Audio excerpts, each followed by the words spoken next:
आज हम सवाल देखते हैं चक्रवृद्धि ब्याज के, जिसका फार्मूला मैंने पहले से ही लिख रखा है। मिश्र धन बराबर होता है मूलधन ब्रैकेट 1 प्लस दर बटा 100 समय, यानी मिश्र धन को A, मूलधन को P, 1 की जगह 1, दर मीन्स R, 100 का होल N। मैंने अलग अलग लिख भी दिया है। A बराबर मिश्र धन, P बराबर मूलधन, R बराबर दर, N बराबर समय। मिश्र धन कहते किसको हैं? सबसे पहले हम ये जान लेते हैं। मिश्र धन उस धन को कहते हैं जिसमें मूलधन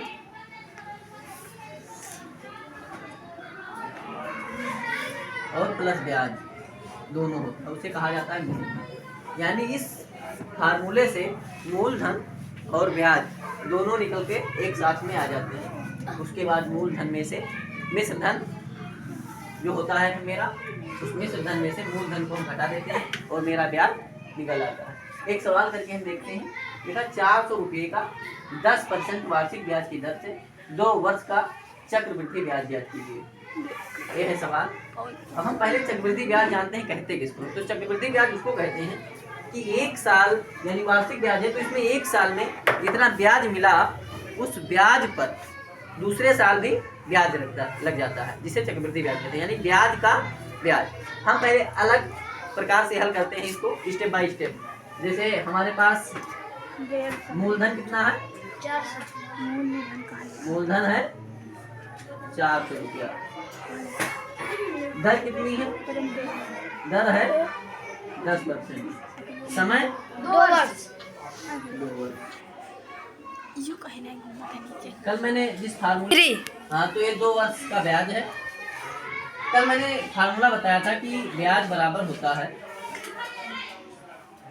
मूलधन गुणे दर गुणे समय बटा 100।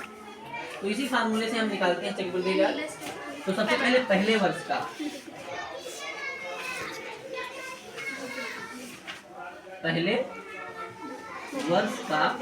ब्याज यानी 400 रुपये मूलधन, दर कितना है? 10%, समय कितना है? 2 वर्ष। 2 वर्ष बटा 100। 1 से 1 जीरो कैंसिल, 1 से 1 जीरो कैंसिल। 40 दूना 80। सॉरी गलत हो रहा है। 2 वर्ष का हमें साथ में नहीं निकालना है, पहले वर्ष का ब्याज निकालना है। इस वर्ष का निकालना है पहले वर्ष का। तो पहले वर्ष का जो ब्याज बना हमारा वो 40 एकड़ 40 रुपये बना। अब जब दूसरे वर्ष का ब्याज निकालते हैं, दूसरे वर्ष का ब्याज यहीं पर समझना है।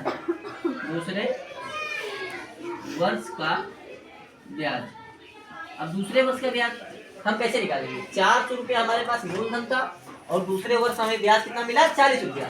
तो 400A और 40A दोनों का ब्याज हमें देना पड़ेगा, तो 440 हो जाएगा। कितना हो जाएगा? 440। मूलधन, दर 10%, समय 2 वर्ष। 1 वर्ष। दूसरे वर्ष का निकालना, 1 वर्ष का तो निकाल लिए, 1 वर्ष क्या निकाल लेंगे? 2 वर्ष हो जाएगा। तो 1 0 1 0 1 0 1 0 44 एकड़ 44 रुपया। यानी पहले वर्ष का ब्याज बना 40 रुपया और दूसरे वर्ष का बना 44 रुपया।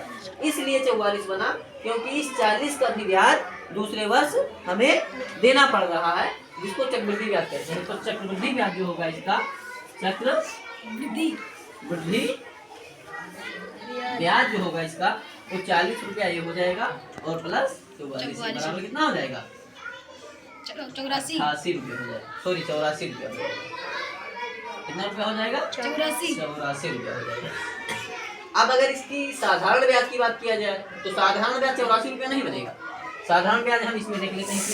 मूलधन कितना है? 400। मूलधन गुणे दर कितना है? 10। समय कितना है? 2 वर्ष बटा। तो ये होता है 80 रुपये जो हमारा वो साधारण ब्याज है। लेकिन अगर हमें चक्रवृद्धि ब्याज निकालना हो, यानी ब्याज जो हमें बना उस पर भी ब्याज देना पड़े, तो कितना हो जाएगा? 84 रुपया, यानी 4 रुपया बढ़ जाता है।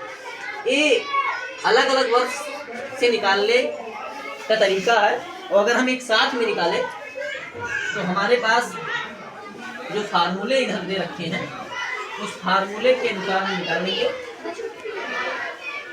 वो फार्मूला क्या है वो हम लिखते हैं। छुट्टी का है क्या सर जी? छुट्टी। ए मतलब छुट्टी होएगा। मूलधन, सॉरी मिश्र धन बराबर पी मतलब मूलधन 1 प्लस आर 10/100 का होल एन यानी समय। हमें मिश्र धन निकालना है तो पी मतलब मूलधन दे रखा है 400 रुपया। कितना दिया है? 1 प्लस आर धन कितना है 10/100 अब इसको हम निकाल लेंगे तो ये 400 हो जाएगा। फिर यहाँ पर अपान 1 मानेंगे 10 एकड़ 10 कहाँ 100 यहाँ पर 1 हो जाएगा यहाँ पर 10 से इसको गुणा करेंगे तो 10 वे 11 10 यहाँ से हो जाएगा वो 11 हो गया आधा बराबर हो गया यहाँ हो जाएगा 10 बेटा का होल 400 गुणे 11 घटा कितना हो जाएगा 100 एक जीरो कैंसिल 1 जीरो से 1 जीरो कैंसिल 11 के रिंजन 121 होगा। कितना होता है 121 यानी 4 गुणे 121 बराबर हो जाएगा 4 एकम 4 4 दूनी 8 और 4 एकम 4 484 रुपया हुआ। यानी मिश्र धन और ब्याज दोनों मिलाकर कितना हुआ 484। अब इसमें से हमारा 484 में हम 400 माइनस कर देंगे क्योंकि ये मेरा मूलधन है तो इसमें से माइनस करेंगे तो 84 रुपया।